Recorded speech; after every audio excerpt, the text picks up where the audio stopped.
Hi, my name is Greg McLawsen. I represent green card holders in federal lawsuits to enforce the USCIS Form I-864 Affidavit of Support. We're going to talk about the difference when it comes to enforceability between the I-134 Affidavit of Support and the I-864 Affidavit of Support. These get confused a lot of times, so let's figure out the difference when it comes to enforceability. So the bottom line is that the I-864 form is the enforceable version of the Affidavit of Support, whereas the I-134 Affidavit of Support is not enforceable. That's the bottom line, but we can kind of go back in history a little bit and talk about where these things come from and what the difference is and where they come up in different immigration processes. So to go way back to the late 1800s, the Affidavit of Support has long been a way for people coming to the United States to show that they are not likely to become a public charge. That's been a part of U.S. immigration law since the late 1800s. And the basic idea is that someone coming to the United States needs to show that they are not going to be a drain on public resources or dependent on taxpayers. So historically, and now today, one of the ways that an intending immigrant, someone coming to the United States, can overcome, it's called public charge inadmissibility. That's the thing I was just talking about. One of the ways they can overcome that is by having somebody in the United States file an affidavit of support, which says that that person takes some form of financial responsibility for the intending immigrant. Now, the form that had been used prior to 1996 is the I-134 Affidavit of Support, which is still used in some contexts that we will describe. In that I-134 Affidavit of Support, a sponsor kind of describes in their own words what form of financial support they are willing to provide to the non-citizen. So an example might be, I'm filing this for my fiance, and I intend to have that person live with me and provide for their well-being once they come to the United States. Well, courts have historically held, and this has been pretty consistent, that the I-134 doesn't meet the elements of contract formation. Under U.S. law and English common law, there are elements that have to be met for something to constitute a binding contract. And the way that the immigration agencies had drafted this I-134 affidavit, it didn't meet the requirements of a binding contract. One of the requirements for a contract is that the person signing the affidavit has to get something in return. That's called consideration. And courts held that this old version of the affidavit did not meet the requirements of contract formation. Well, fast forward to 1996, and Congress is revising U.S. immigration law and welfare policies.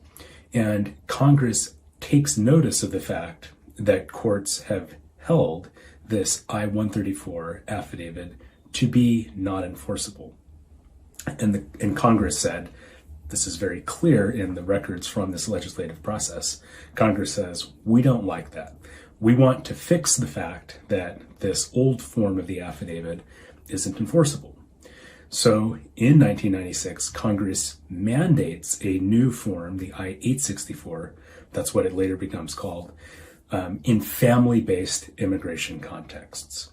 And Congress makes very clear in the statute that this new affidavit of support is by definition an enforceable contract. So it says in 8 U.S.C. 1183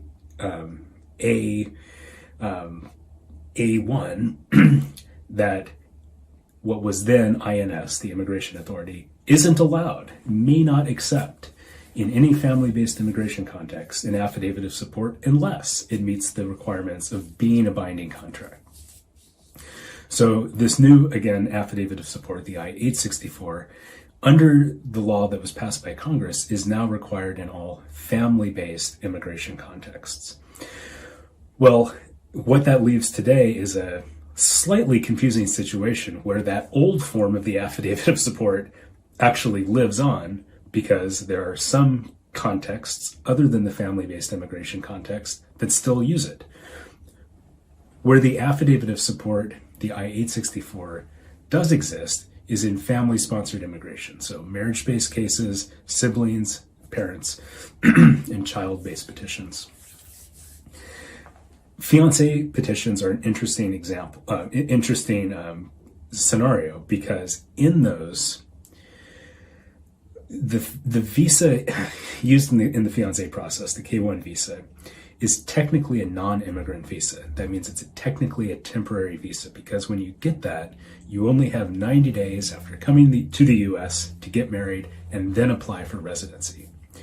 So because that fiance visa is not technically an immigrant visa, the I-864 contract is not required at the consular level.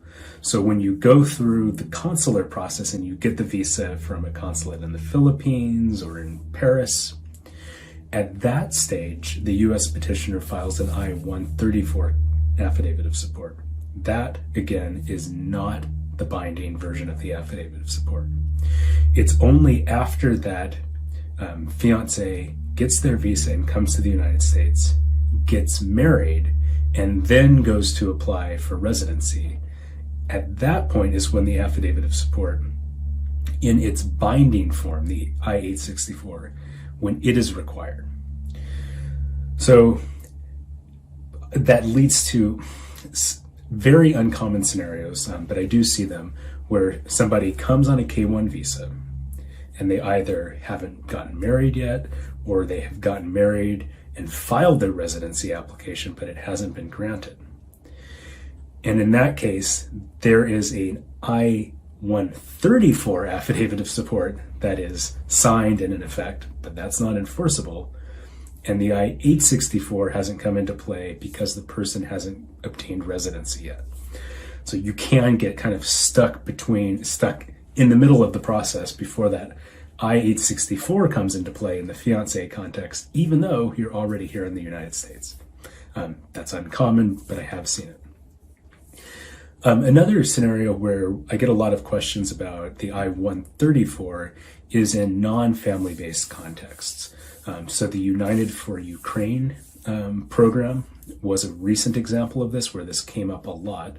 So folks who benefited from the humanitarian program extended to Ukrainian, they were called refugees, but they're actually technically not in refugee status.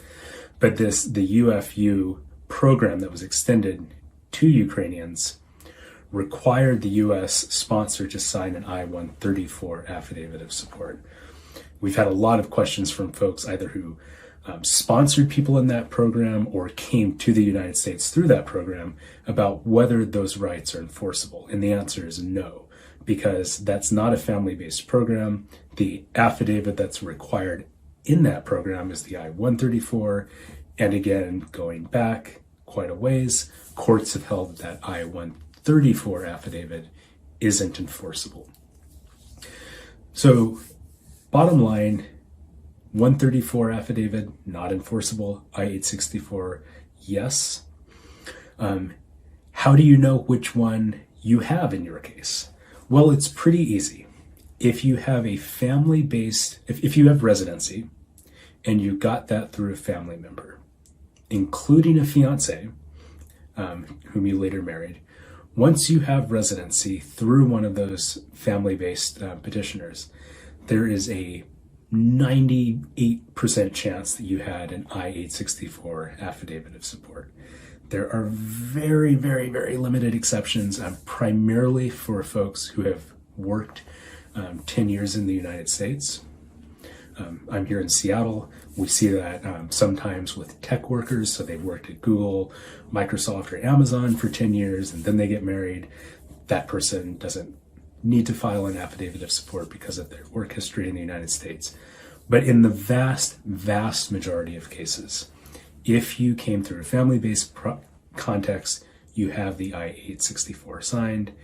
If you came through a process other than family-based immigration, the reverse is true. There's virtually no chance that you have an I-864 that was signed. I have other videos on how to request a copy of your immigration file, including the Affidavit of Support. Usually the best way to do that is something called a FOIA request, Freedom of Information Act request. Again, look for the videos on our channel, and we've got one specifically covering that. But simply to know where you are in terms of having an affidavit or not, if you came through a family-based process, you almost certainly have one.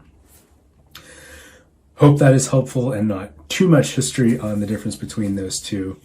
If you have questions about the Affidavit of Support, either one of them, I-134 or 864, jump into the comments and I'm happy to answer them. If you think that you are the beneficiary of an Affidavit of Support and might have a potential claim, you are welcome to contact us at soundimmigration.com. I do consultations for folks all around the United States. Hope that's helpful. Take care, everybody, and